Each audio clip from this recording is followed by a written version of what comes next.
Good morning. Welcome to the Watchman News and the fourth lesson in The Art of War, second edition. Today we're going to talk about something that's kind of an unofficial Marine Corps motto. It's unofficial, but we're going to talk about taking that even a step further. So, one of the unofficial mottos of the Marine Corps, not the one that crayons taste good, that's a different one, and I'm just joking with you guys, so, my brother's a Marine, so, the old saying is improvise, adapt, and overcome. Absolutely incredible. I wouldn't try to dismantle that in any way, shape, or form. But the reality of it is, in some cases, you have to take it further or else there's no way you're going to achieve your objective. That's what I want to talk about, and I'm going to do so by telling you another story. This story is the story of the retarded genius. I've told this story before on the show, just because it's hilarious to me. I don't know. But many years ago, wouldn't be able to tell you the year exactly. Somewhere between, I'm going to guess 2006 and 2009. Somewhere in between in there. Somebody decided that they were going to host a haunted house here in town. And so they were looking for volunteers for the haunted house. Well, I had previously worked at a haunted event. It wasn't a house, it was actually a trail. And loved it. Absolutely loved every second of it.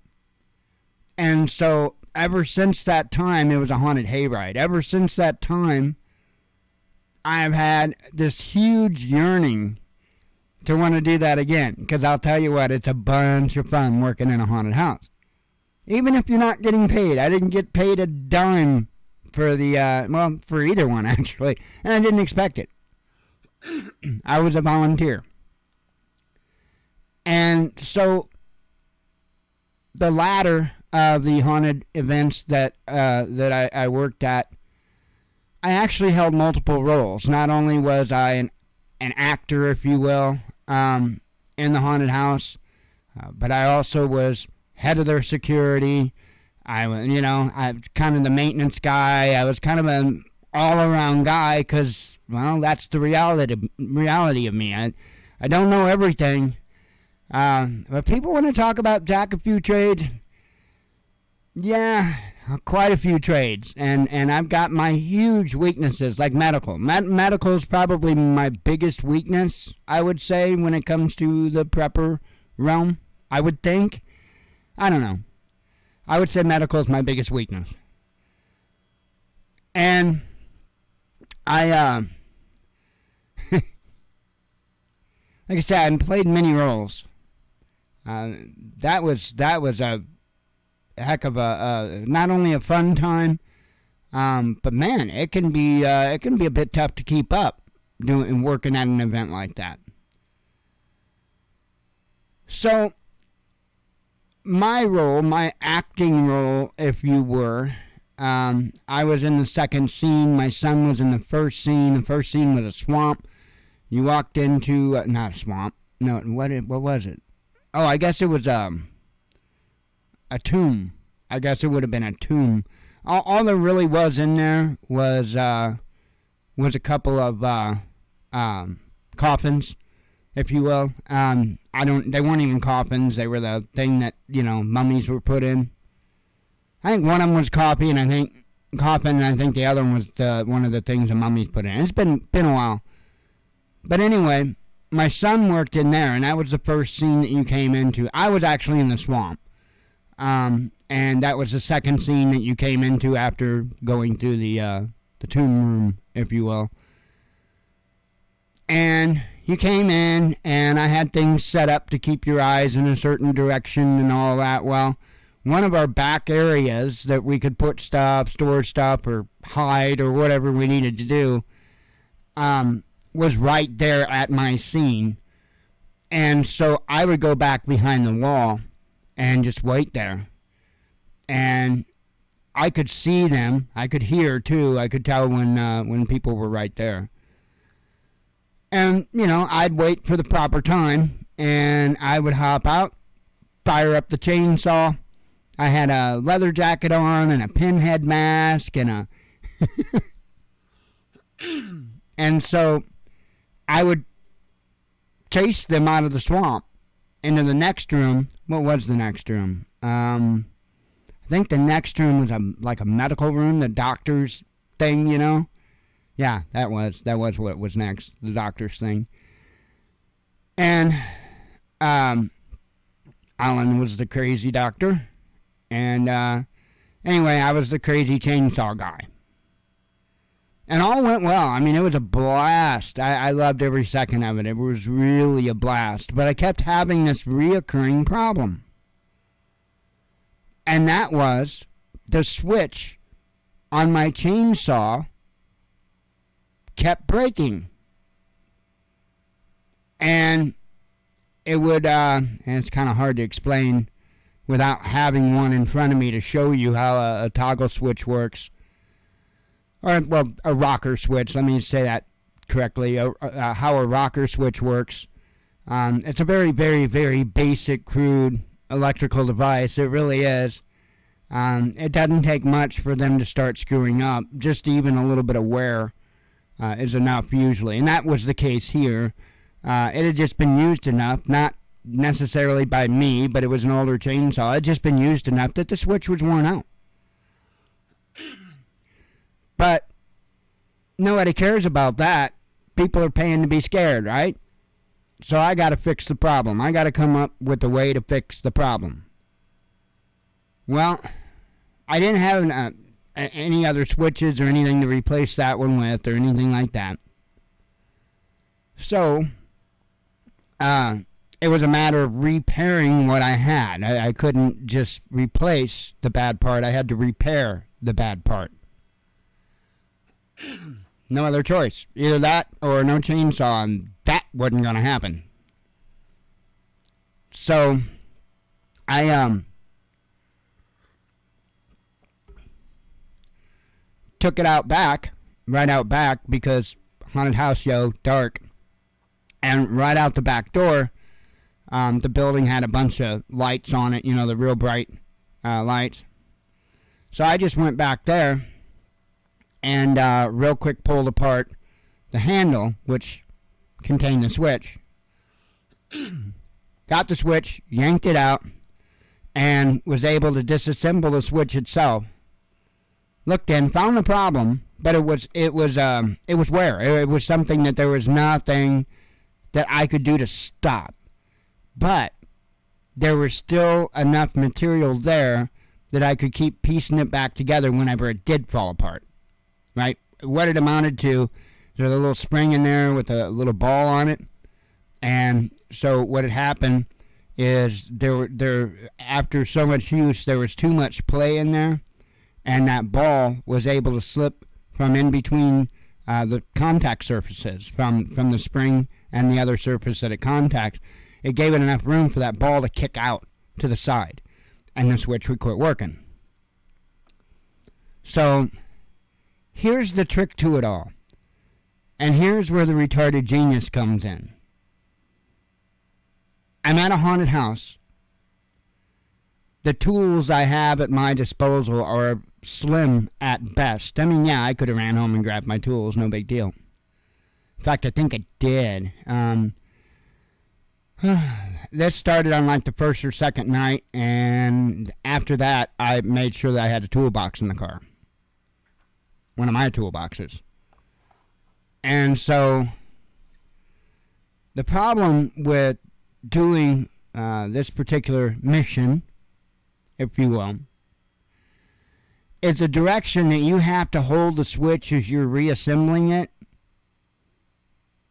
isn't going to work out too well for that little spring and ball you have to deal with. There's really no way to do it unless you figure out a way to to hold that little spring and that ball in place while you reassemble the switch. But you have to do it upside down. Either way, you're between a rock and a hard place. Either way, you're going to have stuff that falls no matter which way you turn it. But there was only one way you could actually hold it as you're assembling it, which meant that was going to be the spring and the ball that came out. So I'm like, well, what the hell am I going to do to keep this screen and this ball in here? Now, mind you, I have to do this between people, okay? Between them sending people through. I have to do this in between that. I don't have a lot of time, not a lot of tools. I had to figure something out, and quick. And this is when I got the nickname, the Retarded Genius. That nickname was given to me from this haunted house because of this very thing. So the dude that's like right under me as far as, actually he was over me as far as management of the place, but when it came to security, when it came to maintenance, stuff like that, he was the next guy down. When it came to management, if you will, he was the man. And so, anyway, I looked at him, and I said, Aaron, do we got some face paint? And I said so with a big old smile, because we're at a haunted house. And he looked at me and he goes, face paint? And I said, yeah, but I need the kind in a tube. I said, I not in the little tub thing, right? Can't use that. Not in little trays. Can't use that. No, I need the cream. The face makeup cream. He goes, yeah, we got tons of that. I said, can you please go grab me a tube? So he ran back inside, grabbed something, ran back out to me and handed it to me and said, here's this is the only one I could find fast. And it's the tube of glow-in-the-dark face paint. The cream style in the tube. Dude, perfect. Absolutely perfect. Thank you, sir. So I got a dab of the face paint cream on my finger. Some people already know where I'm going with this.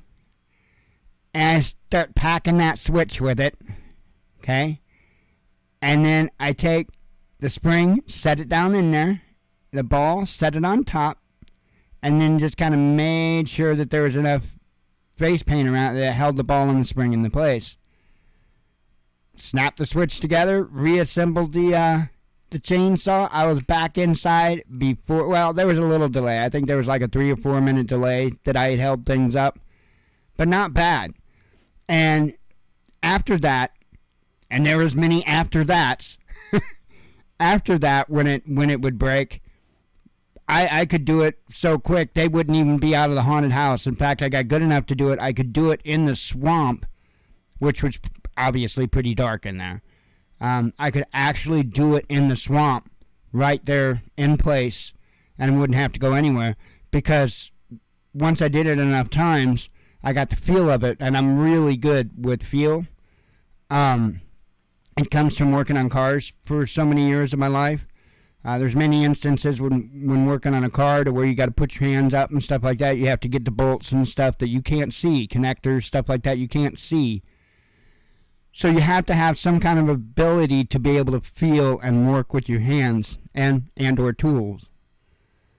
And so, anyway, that's what I did, and I made that switch last until the end of the haunted house. And I'll tell you what, there's going to be a whole lot of instances after the balloon goes up to where, improvise, adapt, and overcome are essential. Absolutely essential. But if you don't have the ability to think outside of the box, you're going to have a monumentally harder time improvising, adapting, and overcoming. So not only do you need to know how to do these things, but you need to be so proficient in them so that you can do it by many, many other means if you need to. Again, improvise, adapt, overcome is a must. But thinking outside of the box is a hell of a force multiplier for that. Anyway, I hope you enjoyed the Retarded Genius story. Hope you have a blessed day. Until next time, shalom.